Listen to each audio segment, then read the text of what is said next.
What is up, everybody? Now that my time in Montana has officially come to an end, this video will be going over a full recap of my whole entire experience. So without further ado, let's just jump right into it. So to start off this recap, I want to first start with all the activities I did that I could remember, and just kind of like rank them from best to least. So if you're coming out here to visit, you already kind of try to give you guys something to already do, so you don't have to take the time and try to figure out what's cool and what's not cool, especially if you're on a time crunch. So let's just start with that. I'm gonna start with all the stuff that I did, kind of rank them and go into them and kind of like my opinion about them. So first, for activities I did, I'm saying the number one thing that I did out here, I am going with the High Line Trail slash Grinnell Glacier Overlook. So I ended up doing that with my boy Garrett. So that was also really cool, seeing you know, hiking with somebody from home. That was a really cool experience in itself. But the hike in general was honestly a relatively easy hike till you got to the Grinnell Glacier Overlook. It was definitely a must-do hike, especially if you're only doing the Highline Trail. But I'm telling you, if you're doing the Highline Trail, you have to do Grinnell Glacier Overlook. Definitely wasn't as bad as I thought. It's a 15-mile hike out and back, but we did it to Logan Pass to the loop and then drove back. But still,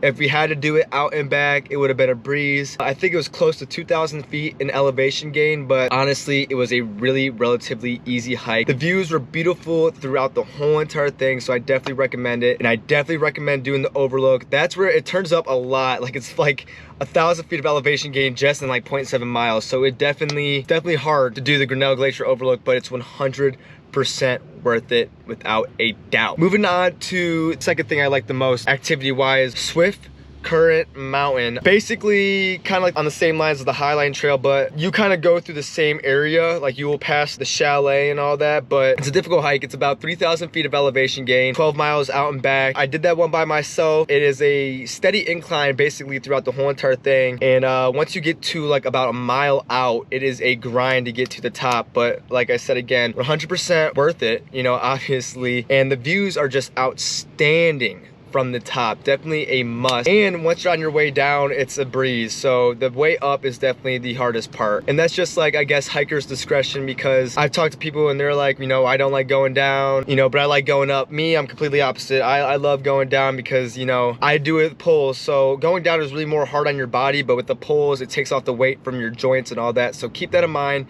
if you're doing hikes like that. So for number two, Swift Current Mountain, definitely a must. Moving on, number three, Big Mountain Ski Resort in Whitefish. And the reason why this came up for my third is because it is completely easy. You're not doing like basically any hiking. What you can do is that there's something called the snow bus, and it comes here to the mall where I'm at right now, and you can ride it basically for free. And what it does is it takes you to the mountain. It doesn't take you to the top. You have to buy lift tickets and all that, but the lift is beautiful ride, very chill, you know. That's the reason why I came in on three, is because anybody can do it. You take the bus up there, you take the lift up there, and you're on top of a mountain. Didn't even have to hike, and the views are beautiful. When we went up, I was with my friend, which also added to the experience, but when we went up, we were above the clouds, and that was the first time I've ever experienced anything like that, and it was absolutely beautiful. If you want to see what that looks like, definitely check out, I think it's the I Got Kicked Out video. Definitely a must, check that out. So that is my number three. Number four is gonna be Mount Andes. Mount Andes, that was my first really big hike out here. Kind of a harder hike. I'm pretty sure it was like 7 miles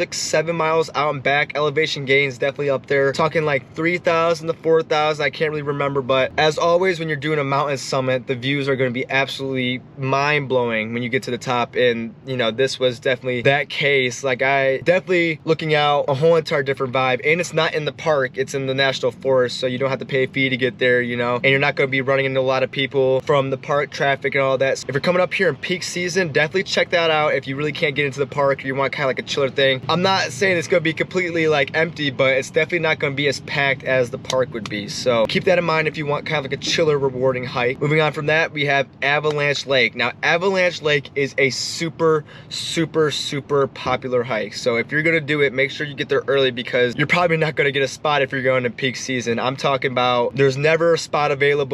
People are spot watching, so definitely going to be a thing in itself just to get a spot to do it. But if you time it right, because I usually go early in the morning, so I don't run into those problems. So if I were to recommend to you guys, definitely waking up early and getting a spot while you can. No matter how early you have to wake up, I'm telling you, it's definitely worth it. Very rewarding hike, very easy hike for beautiful views at the end. So definitely recommend that. Moving on, Iceberg Lake, one I just did, my last hike I did. Extremely beautiful. It's a longer hike, a harder kind of hike. Elevation gain's not that bad, but just the distance, it's probably like 10 miles out and back. So, you know, keep that in mind. But the lake is absolutely beautiful, super blue. You got the icebergs in there, hence why they call it Iceberg Lake. And if you want to see wildlife, that's definitely the place to do it, because you're going on the east side of the park, so you have an opportunity to see moose, bear, deer, elk. You know, it's unfortunate for me because I really want to see a grizzly bear, and this is probably going to be the best spot like for me to have that opportunity to see one, but didn't get to see one. I saw a moose, that was really cool. But yeah, if you, that Iceberg Lake is definitely a good hike, wildlife, but you're going through the east side, so just keep that in mind, because if you're on the west side of Glacier National Park and you're going on that side, it's going to be a 3-hour drive to get there, so just keep that in mind. 7th on the list is Stanton Lake. That's the one I did with my friends. We drank straight out the creek, and that was also very, very beautiful. The hike wasn't that hard, and once you got to the end, there was this nice campsite, beautiful views, and then there was beautiful views throughout the whole entire hike. There was definitely multiple spots where you could just, you know, stop and look and be like, wow, this is absolutely beautiful. You know, every single one of these hikes is like true, authentic backcountry hiking besides big mountains. So it's like you really can't go wrong with any of these. But Stanton Lake was definitely a very, very beautiful hike, and it was relatively easy, so I definitely would recommend that. And that's coming in at 7th on my list. So the ones before that, those are definitely must. 8th is the Hungry Horse Dam. I know that's not really a hike, but just a sight to see, and it's so easy to see. You know, you just go up there, you pull off, and the dam is really nice, beautiful mountain views, you know, and you just get to see the dam. So it was really cool, because I'd never seen a dam before, so I definitely recommend that. It's free, all you gotta do is drive there, and definitely just like a cool thing just to stop and, hey, let's check this out. So I recommend that. That's coming in at 8, I'm pretty sure. After that, I have Whitefish Lake. Now Whitefish Lake is really kind of like a tourist local kind of thing. There's not really much hiking, you know, you just kind of pull up to the city beach. It's just normal beach, you know, but there's a spot, if you keep on walking on the beach and you just go to the very, very end, there's like a little patio area, and barely anybody's there when I went there, and it's really peaceful, really good views. You're surrounded by people, so you're not in the middle of nowhere doing like a backcountry hike, and you're still able to experience a nice lake. So that's another thing I would recommend. Whitefish Lake, when you first get here, but I definitely recommend doing some of these more backcountry hikes when you're out here, because that's where you really experience what Montana has to offer. But Whitefish Lake was definitely really, really cool to check out, so definitely a must. That's coming in at number 9. Moving on, McDonald Falls, or McDonald's Falls. That was kind of like the first thing I seen going into the park. My friends were here when I did that. When we first got into the park, we wanted to do Avalanche Lake, but it was completely packed, so we just, you know, got on a pull-off spot, and that's what McDonald's Falls is. It's a pull-off spot, and absolutely beautiful. On one of the pull-offs is where I went hammocking. If you guys remember like the short or the TikTok that I posted of me singing the hammock and then looking out at the river, so that's, you know, the McDonald River, I'm pretty sure, or something like that. And yeah, definitely really, really cool. If you can't really get a spot at one of these bigger trails in the park and you want to do a pull-off, definitely worth doing that. You won't be missing out. Okay, so, and then after that I have Flathead Lake. Now I really didn't spend that much time at Flathead Lake. I only went down to Lakeside, and I was about there for maybe an hour at most, but when I was there, it was a beautiful lake. The mountains in the back, you know, because everything's in the valley, so you're surrounded by mountains. If I had more time, I would love to go back down there, you know, so definitely something that you would check out, but it's coming down lower on my list just for that reason, because I didn't spend that much time there. But if you're in the area and you have the time, I do recommend checking that out. Check out Lakeside, it's a really nice town too. So after that, this is like the bottom of my list. Marion Lake, this is the hike I did by myself. When I did it, it was gray outside. It was 3,000 feet of elevation gain packed into 2 miles for, you know, like just like a regular lake. So that's why it's coming down a little bit lower, because the reward of the hike for what you're doing really isn't that much. And the second half of the hike is really overgrown. So, because you're still in bear country, you really can't see your surroundings. So that's another thing. I mean, I got out lucky. I was the only one who did it too, so there's not a lot of foot traffic. So if if you're planning on people going before you and trying to like scare off the bears already, you know, like get that traffic going, forget about it because there's basically nobody there. So that's coming at the bottom of my list, basically for hikes. And then at the very end is, of course, the watering hole where I got my water. And the only reasons why it's coming on the bottom is because it's not really like a tourist thing to do. It's just something to check out. And if you're interested in just like drinking some water from a fresh spring, definitely check it out. It was a really cool experience. I love that spot. That's where I cooked and all that. So definitely check that out. But yeah, that wraps up my list of activities to do. I probably missed a couple things that I'd done, but these were the most memorable that I did. So yeah, in that order, that's how I rank them, and every single one of them is worth checking out if you're in the area. So hopefully I save you guys some time and save you guys some experiences, just to like, hey, this is what you need to check out when you get here. So hopefully that helps. Now that I'm done talking about the activities that I did, it's time to go into the food. Now I know when people travel, a big thing that they look for is the food, and I'm just gonna say right off the bat, when I was talking to locals when I first got here, one of the biggest things is that there's not really a good selection out here. So I didn't really try that many different restaurants, but I definitely went to a few when I was out here. So I'm just gonna, this list is in no particular order from, you know, best to worst. I'll, you know, say with restaurant and kind of give my overall opinion about it. But number one, Piggyback Barbecue. Personally, I really like this place. The food was good. You know, when I went there, service was good. But when my friend Garrett came out here, you know, I recommended the place to him. You know, I vouched for him. And yeah, so his parents, they gave it a shot, and they ended up being there for like 25 minutes and not even getting waited on. So, you know, kind of makes me look bad. You know, I stuck my neck out for them, and that's, so I don't know, but I would recommend them, but just know that that stuff could happen. So, you know, the food's good, but you know, the service is so, but hey, definitely check it out if you're in Whitefish area, because there's not that many options in Whitefish. And if you like barbecue, this is definitely a good spot for you. Moving on, Night Owl Diner. Now, I love this place, not just only because the food, but the service and the people. Every single time I went there, I got the same waitress, and she was so unbelievably nice. I never got to know her name, but it's always super nice when she served me. And the food was, the food was definitely not like, oh my god, great, you know, but it was definitely, you know, it was good. It was good food and really good people. I say that people are probably better than the food, but definitely something to check out if you're in the area. Now, moving on, North Fork Pizza. Probably some of the best pizza I've had in just general. So most of the people watching me, they're from Grand Blanc, Michigan, and we have a little small pizza joint on Hill Road. It's called Rocco's, and that's like my favorite pizza, because it's like everything else is like franchise, and Rocco's is like, you know, a homie thing. So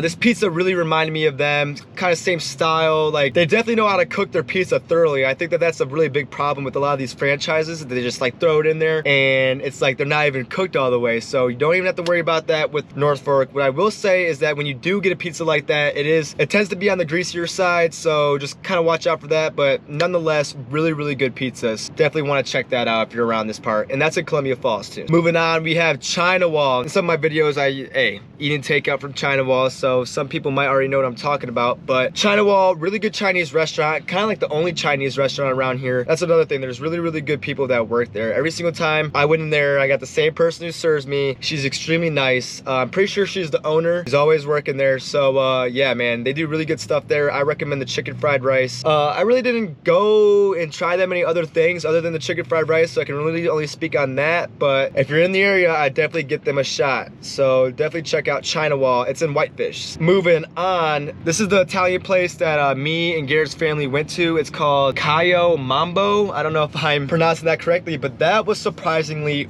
fire, man. I got something called pollo con formaggio, which is basically a chicken parmesan, you know, just a fancier way of saying chicken parmesan. Man, it was really good stuff. It was really good stuff. And I wasn't really going into it thinking it was gonna be the best, but man, it was definitely some of the better Italian food I have. So if you're in the Whitefish area, you definitely have to check that out if you like Italian. That is a must. So yeah, definitely check that out. Now, moving on down the list, we have this was in one of my videos, Van Curos. I've been there multiple times. I went there when I was in this area back in October. It's in Columbia Falls. Really good Mexican food, especially around here, because they don't have, I think the only other Mexican place they have is Jalisco's Canteen. I don't even know how to pronounce it, but I went there and the service sucked, bro. Like, they were like, the dude was honestly an a-hole to me. I went in there, I'm like, hey, you know, like, table for one, and he's like, well, I want to let you know that we're only serving drinks right now. Just like, not even what he said, it's just like how he said it, and just like the attitude in his face. I don't know, that's just me. I would not go there. But Van Grand Churros, definitely check them out. I got the flautas, if that's how you pronounce it, that was good. I got a burrito there, that was good. Nachos were all right. I know Tez didn't like them, but I like the nachos, so definitely check them out. You won't be disappointed. Moving on, we have the Outlaw Diner. This is in Columbia Falls. I only went here once for breakfast, and I remember, and the reason why I think I only remember this place is because my number that I got was 13. And let me just clear something up. So the people, they see I got 13 on my wrist and all that, and I don't know, they might have some questions like why I got that. 13, my birthday is November 13th, and 13 is just my lucky number. You know, that's just how I roll. I love it. People think it's unlucky, but I love number 13. So I think that's the luckiest number in the world. It's my lucky number, so definitely love it. But anyway, that's how I remember the place, because my order number was 13, and their biscuits and gravy was good. So if you need somewhere for breakfast, just definitely check them out. Definitely give them a shot. That's the Outlaw Diner in Columbia Falls. Food was good. I really don't remember that much to give a full opinion on it, but I do know that the biscuits and gravy were not bad because I ate them all, so I definitely enjoyed them. So definitely check that place out if you need breakfast. Last on the list, I had the Glacier Grill. It's on US 2, way past Hungry Horse, all that. It's down there, but honestly, this one, it's last on the list, and I think it's gonna be last on the list too, just for like least. I went there, and this is nothing on them. You know, I think that they're just more of a bar and grill kinda, so their menu was more like American bar food, and I ended up getting chicken tenders, so it's like, you know, I really can't say much about chicken tenders. So yeah, now moving on to my last topic I'm gonna go over, and that's places to stay. So if you're coming out here and you're a tourist and you're coming out here and you're looking for a hotel, so there's a couple things you wanna like look for. If you wanna look for like a nice area, has stuff around it, I would definitely recommend Whitefish. It's probably the best bet for like a tourist coming for a hotel.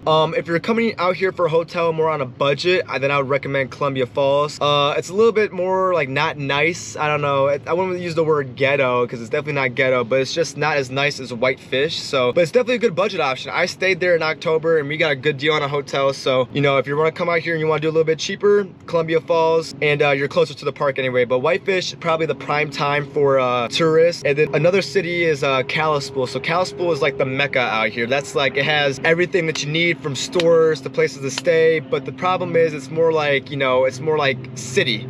So you're not really getting as much as experience as you would coming to Whitefish or going to Columbia Falls or yada yada yada. And the last city that I'm gonna speak on, because I only really stayed in these areas. I mean, I've been to a bunch of cities surrounding, but there's really only like, there's 3 main cities, and that's Columbia Falls, Whitefish, and Kalispell. They're like in a triangle in the valley, and those are, if you're coming out here as a tourist, that's probably where you're gonna stay, is in this area. So I definitely recommend Whitefish #1, Columbia Falls #2, and then Kalispell if you have to. But if you're coming out here with like how I do it, camping, dispersed camping, you know, I would recommend Hungry Horse. That's where all the dispersed camping is, and that's where the dam is. So yeah, if you're coming out here wanting to camp, definitely do Hungry Horse. Really, really nice out there. The only downside is that you're not gonna get any service when you're in the forest, but you know, some people like that, some people don't. So just something to look out for. But yeah, if you're coming here as a tourist and you want a hotel, definitely recommend Whitefish #1, Columbia Falls #2, Kalispell if you have to, and Hungry Horse if you're camping. So with all of that recap, my overall experience was absolutely phenomenal. I love Montana. I love the mountains. I love the vibe. I love the whole entire thing about it. The people are really nice.